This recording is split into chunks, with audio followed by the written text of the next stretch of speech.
Coucou tout le monde et bienvenue sur ma chaîne, je suis Salomé, blogueuse et instagrammeuse beauté en Suisse et aujourd'hui j'ai reçu en me réveillant un email de Sephora France comme quoi jusqu'à la fin de la semaine j'avais 25% en magasin. Donc j'ai filé et j'ai été attraper la nouvelle collection de chez Dior, Dior Backstage. Alors ce que j'ai pris c'est le fond de teint, le Dior Backstage Foundation, j'ai pris la palette de contouring et j'ai pris la palette de highlights. Et ce que j'ai réussi à faire avec ces trois choses, c'est fond de teint, contour, blush, highlight et les yeux également. Du coup c'est très volatile. Il y a aussi des palettes pour les yeux, mais je les ai trouvées très simples, ce qui est compréhensible parce que c'est des palettes pour l'envers pour maquiller des mannequins qui n'ont pas besoin de grand chose. Mais j'ai déjà des palettes comme ça, du coup c'était pas hyper utile pour moi. Ils ont aussi pour les sourcils et pareil je suis calée en sourcils. J'étais juste... Mon fond de teint que j'utilise normalement toujours, qui est le Clinique Even Better Glow, est malheureusement vide. Du coup c'était l'opportunité d'en acheter un nouveau. Et surtout, sachez qu'il est beaucoup moins cher que tous les fonds de teint que Dior a créé jusqu'à maintenant. Celui-là il était 39 €, c'est-à-dire genre 45 francs, quand normalement ils peuvent aller jusqu'à 72 francs suisses. Donc c'est vraiment un très bon deal et il y a 50 ml de produits à l'intérieur. Donc pour le fond de teint, j'ai honnêtement adoré. Je trouve que mon teint est parfait, uniforme.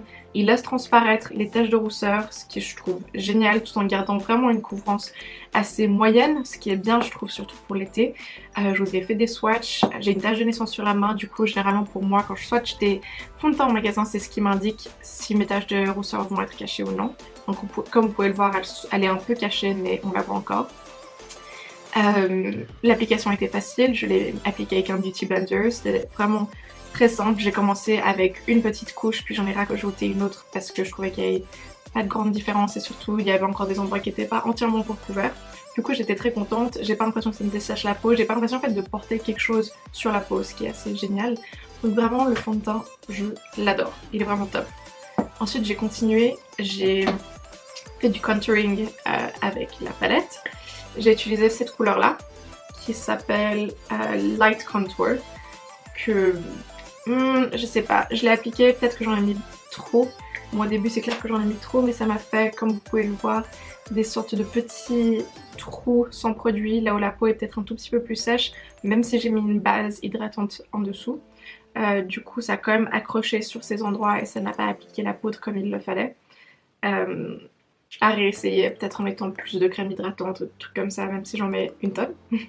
Mais j'ai bien aimé. Par contre, un truc qui me semble hyper bizarre, c'est que les deux couleurs du dessus, qui sont censées être des highlights, quand je les ai swatchées, c'est de la poudre. C'est de la poudre mate. Du coup, je sais pas trop quoi en penser. Peut-être que c'est pour mettre au-dessus de l'anti-cerne pour que ce soit plus lumineux. Mais je l'ai pas essayé comme ça, faudrait voir. Mais ce n'est pas des highlights en tout cas, sachez-le. Ce n'est pas des highlights en tout cas pailletés qui vont refléter comme ça. Ça c'est la suite par contre. La deuxième palette du coup que j'ai prise c'est celle de highlights. On en a 4 différents. On en a 2 qui sont censés strobe, du coup les 2 qui sont là, les 2 du dessus. Et ensuite on en a 2 de couleurs, donc une qui est rose qui est censée être un blush, c'est ce qu'ils écrivent blush, et celle-là aussi est un blush. Celle qui est beaucoup plus bronze. Et je vous ai fait des swatchs également, ils sont vraiment très beaux, je suis ravie du résultat, je pensais pas que ce serait aussi lumineux. Ce que j'ai fait c'est que j'ai appliqué le rose au-dessus d'un blush déjà, car en le swatchant j'ai réalisé que ce serait plus un topper de blush au lieu d'un blush, parce que ça fera quand même beaucoup de paillettes, même si j'adore ça, ça fera un tout petit peu trop. Et ensuite, du coup j'ai mis le blush, j'ai appliqué celui de chez MAC en couleur Bubbles Please, qui est un de mes préférés ces temps-ci. Et ensuite du coup j'ai appliqué le blush rose par dessus. Et au-dessus de ça j'ai appliqué le strobe en couleur gold. Et je trouve que c'est trop beau. Trop beau. Ensuite pour les yeux, vu que j'ai pas acheté une des palettes des yeux, j'ai décidé d'improviser. Et comme c'est une palette de contour, sachez qu'on peut faire aussi du contouring des yeux pour les faire apparaître plus grands. Donc j'ai pris la teinte la plus sombre que j'ai appliquée dans le creux de l'œil et autour, vraiment assez grossièrement même parce que c'est qu'une seule couleur. Et ensuite sur la paupière comme ça avec mon doigt j'ai appliqué la teinte la plus sombre de la palette de highlight pour amener un petit peu de luminosité et c'est beaucoup trop joli. Par la suite j'ai pris la couleur strobe blanche que je suis venue appliquer dans les coins internes de l'œil ainsi que en dessous du sourcil pour ouvrir le regard davantage. Et je suis super contente du résultat. Donc vu que ce fond de teint est censé être aussi waterproof, sachez-le, il est censé être waterproof, je vais faire un petit test au long de la journée, voir comment il reste. Je vais aller au sport tout à l'heure, il est censé être résistant au sport. C'est quand même Bella Hadid de l'égérie de Dior Makeup, du coup il fallait que ce soit résistant à aller au sport, étant donné qu'elle fait genre 8 workouts par jour. Bref, moi j'en fais qu'un seul et je vais aller voir si ça tient, comment ça tient. Et vu qu'on a quand même tous leurs produits, ce sera assez intéressant de voir comment dans 6 heures, si j'ai encore la même tête en fait. On va voir si j'ai la même tête. J'ai pas vraiment des espoirs de fou, mais j'ose espérer qu'il reste quelque chose. Ah oui, et d'ailleurs, la teinte que j'ai prise pour le fond de teint, c'est la teinte 2N. Ce que j'adore aussi avec ce fond de teint, c'est qu'il y a exactement 40 différentes couleurs, ce qui est absolument génial. Une marque qui inclut toutes les couleurs de peau, c'est une marque que je supporte plus que n'importe lesquelles. Autres marques qui ont genre 5 couleurs de fond de teint, ce qui est absolument ridicule.